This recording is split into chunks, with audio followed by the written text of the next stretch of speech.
वर्ष नरेंद्र मोदी जी ने जो स्वच्छ भारत अभियान का पूरे हिंदुस्तान के अंदर जो बीड़ा उठाया, उसकी जितनी सराहना की जाए वो कम है।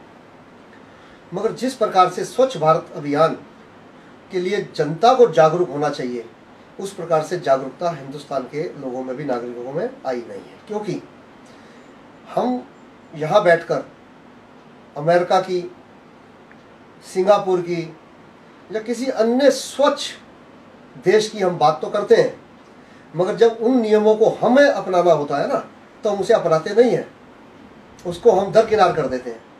और स्वच्छ भारत अभियान सरकारें तो इस प्रकार की योजना चलाती हैं, मगर अच्छी नीयत के साथ जिस इस योजना को चलाया गया, उसी नीयत के साथ जनता इसके साथ नहीं जुड़ पा रही है।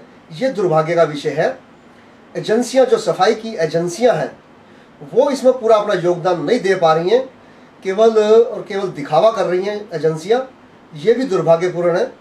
इसे हमें बदलना होगा, और इसको बदलने के लिए सबसे पहले हमें स्वयं को बदलना होगा।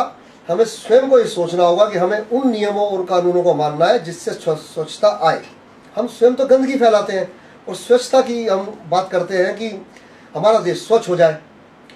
नरेंद्र मोदी जी ने ये बीड़ा जरूर उठाया है, मगर ये बीड़ा तब पूरा हो पाएगा, हम लक्ष्य को हम तब पूरा कर पाएंगे, क्योंकि उनका लक्ष्य है कि जब गांधी जी की 150 वर्ष पूरे हो जाए तो भारत पूरी तरह से स्वच्छ हो। मगर ये कब होगा?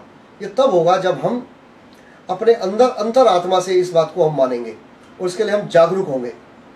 तब ये बातें, उन सरकार की योजनाएं फलीभूत होती हैं। उससे पहले इस प्रकार, जिस प्रकार का रवैया चल रहा है, जिस प्रकार की हमें सिविक सेंस ही नहीं है, हम लोग अपनाना ही नहीं चाहते हैं।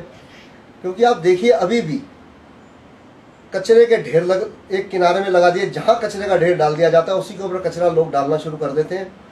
कोई भी स्वच्छता के लिए आगे बढ़कर काम करना चाहता नहीं, स्वयं भी वो नहीं चाहता कि ये इस प्रकार अपने ऊपर वो सोचता है जैसे बोझ है, क्योंकि सरकार ने बोल दिया इसलिए बोझ है। क्या स्वच्छ होना, रहना समाज का कर्तव्य अपना स्वयं का नहीं है, हम लोगों का नहीं है? ये हम लोगों का स्वयं का भी कर्तव्य बनता है कि हम स्वच्छ रहें और स्वस्थ भारत की ओर हम आगे बढ़ें।